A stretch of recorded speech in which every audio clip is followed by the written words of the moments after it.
The Sunday dinner table was set with Mom's finest china, roast beef cooling in the center while my family discussed my life like I wasn't sitting right there. "We've listed the Malibu property," Dad said, cutting his meat with surgical precision. "Christina at Platinum Realty says we should get at least $8.5 million, possibly more if we find the right buyer."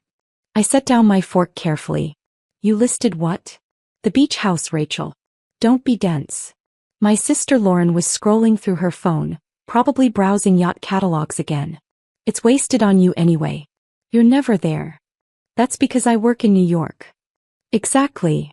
Mom chimed in cheerfully. "You're 3,000 miles away. The house just sits empty while property values soar. We're simply being practical about family assets." Family assets. The beach house I'd purchased 4 years ago for $4.2 million, cash, using bonuses from my position as managing director at Goldman Sachs. "Who gave you permission to list my house?" I asked quietly. Dad waved dismissively. "Rachel, we're your parents. We don't need permission to manage family property. Besides, the money will be split evenly. You'll get your share." "My share of my own house?" "Our house," Lauren corrected, not looking up from her phone. "Technically, it's family property. You just happen to live there sometimes." I'd purchased the property in 2019 under my own name. Sole owner. No mortgage. The deed was crystal clear. But I'd made the mistake of giving my family keys when I'd first bought it, suggesting they could use it for vacations. Apparently that meant they now thought they owned it. "I'm splitting my share with Jeremy anyway," Lauren continued. "We're putting a down payment on a yacht. 42-footer, gorgeous craftsmanship. Your beach house money should cover it perfectly. Lauren's portion will be approximately $2.1 million, Dad explained as if he'd already done the math. Your mother and I will take $2.1 million as well.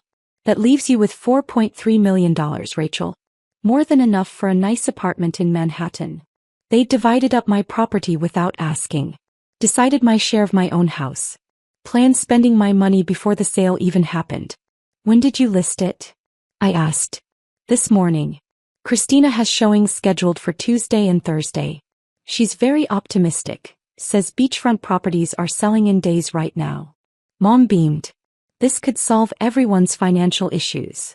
"What financial issues?" "Well, your father's retirement account took a hit last year. And Lauren's business." "My boutique is an investment," Lauren interrupted. "It's going to be huge. I just need capital to expand." Lauren's boutique had been about to be huge for 3 years while bleeding money monthly. Dad's retirement had taken a hit because he'd made spectacularly bad investment decisions. And Mom wanted a kitchen remodel she couldn't afford. So they decided to sell my house. I pulled out my phone, texting my real estate attorney. "Family listed my Malibu property without authorization. Need immediate cease and desist to Platinum Realty. Also need you at the property Tuesday morning for the scheduled showing. James on it. This is going to be memorable." "Rachel, put that phone away," Dad scolded. "We're having family time." "I'm texting my attorney." The table went silent. "Your attorney?" Mom's voice climbed an octave. "Why do you need an attorney?" "Because you're attempting to sell property you don't own." "Don't be dramatic," Dad said. "The house is in the family. We all have claim to it." "No. I have claim to it. I'm the sole owner on the deed. I purchased it with my money. You have zero legal rights to that property." Lauren finally looked up from her phone. "That's not true. We've been using the house for years. We have keys. We've stayed there dozens of times." "That makes you guest. Not owners." "Dad said when you bought it that it was for the whole family," Lauren insisted. "I have texts where you said we could use it anytime." "Using it and owning it are different things. You can't sell a house you don't own." "We'll see what Christina says," Dad said confidently. "She's handled multi-million-dollar properties for 30 years. I'm sure she understands family property laws better than you do." I smiled. "I'm sure she does." Tuesday morning I flew to Los Angeles. James met me at the Malibu house at 9 a.m. We were early, the showing wasn't until 10, but we wanted to be prepared. "The cease and desist was delivered yesterday," James said, reviewing documents on his tablet.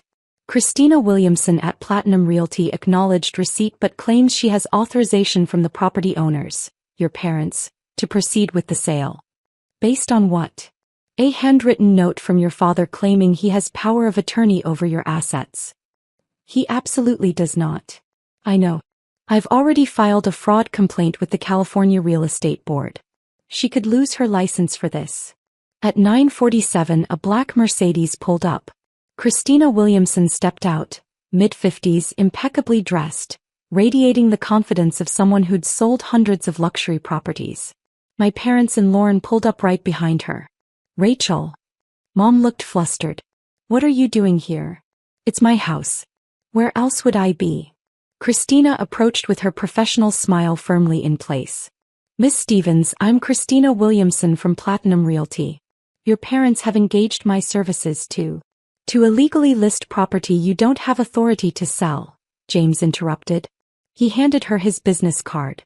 James Chin, real estate attorney. I represent Miss Stevens, the sole legal owner of this property.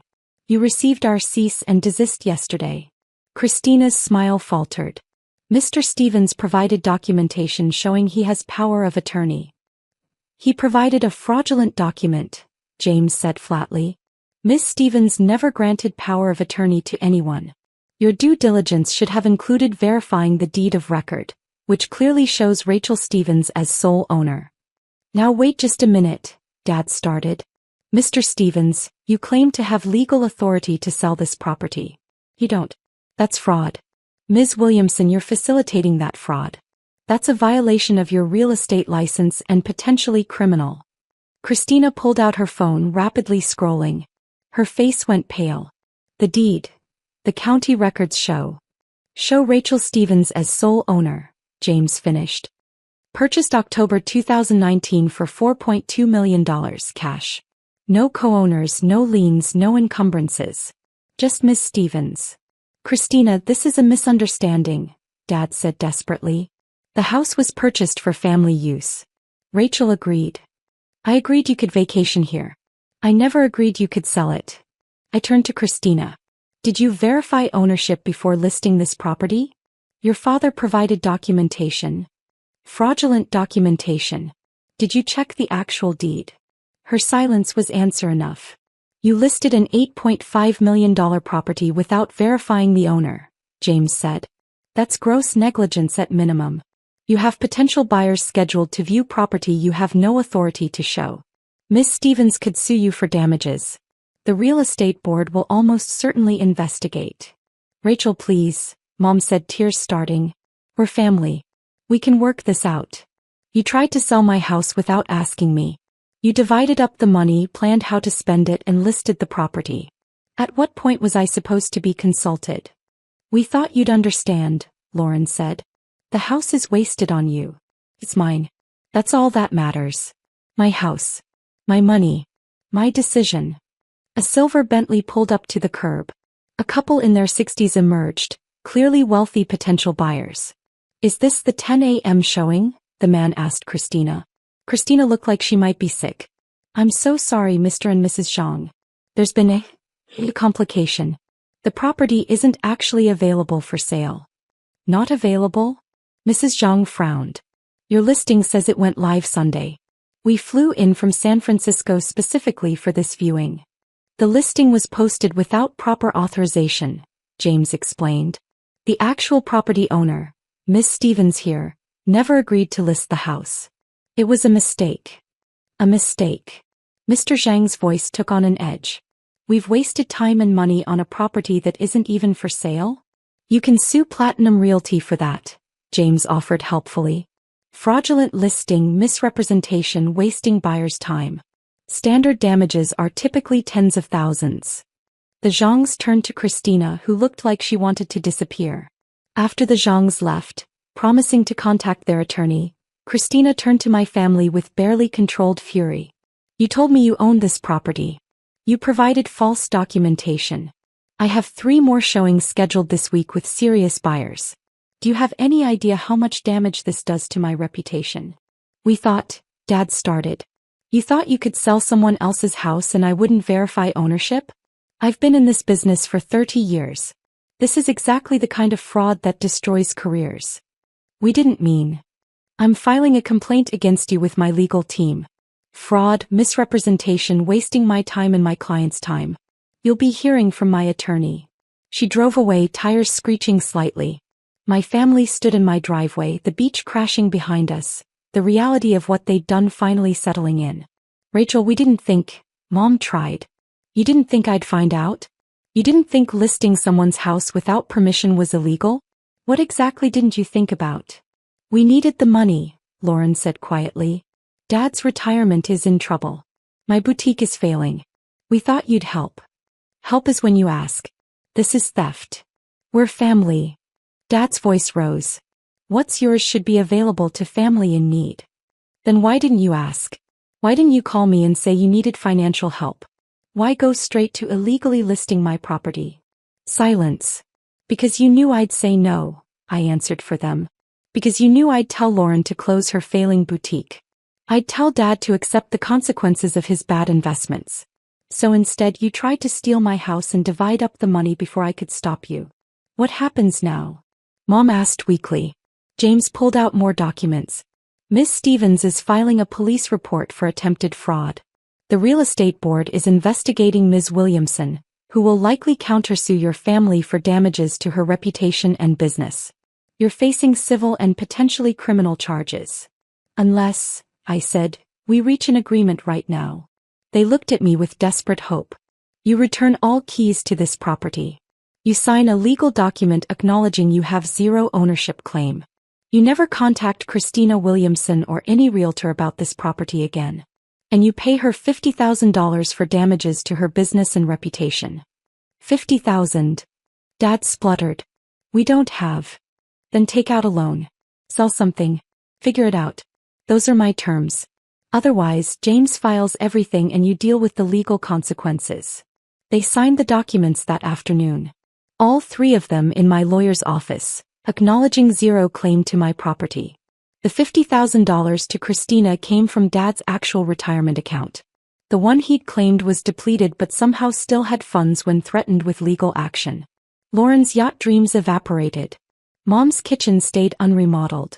Dad's investments remained his problem. I changed all the locks on the beach house. 3 months later, Lauren's boutique finally closed.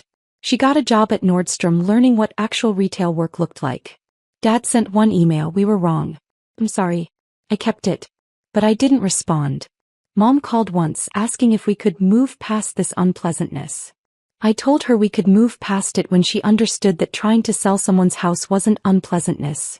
It was felony fraud. She hung up. The Malibu house is still mine. All mine.